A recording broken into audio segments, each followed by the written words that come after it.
overwhelming or scary. All you need to know is the basics. Here, we're going to go through them. The first thing you want to determine is what is a cohort to you. It's basically a period of time that's important. At Fashioning Change, we knew that our customers, upon first visit to actual activation into someone who makes a purchase, is a 2-week time period.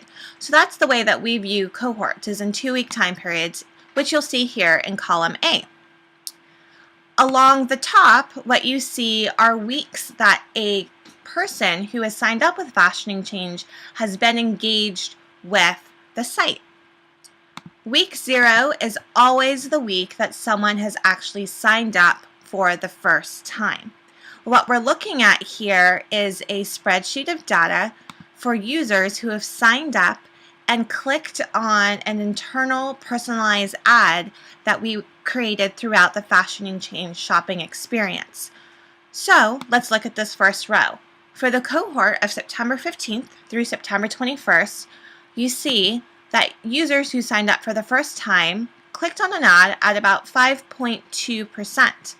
Of those users who were still engaged with Fashioning Change on week 1, almost 7% of people actually clicked on an ad.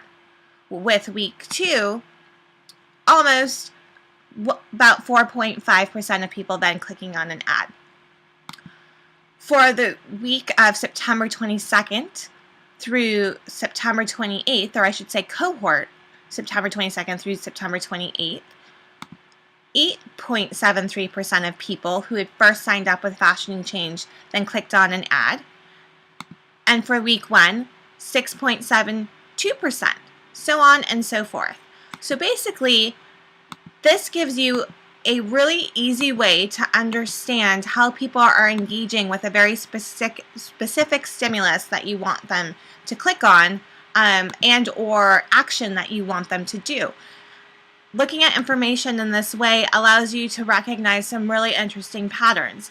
Here, what we saw is that at the end of the holiday shopping season, people were actually clicking on our internal personalized ads at a higher rate than they had been earlier on in the shopping season. But you can also see that approaching peak holiday season, people were clicking on ads at the higher rates as well. Basically, all a cohort report is looking at a particular behavior for a set group of people over time.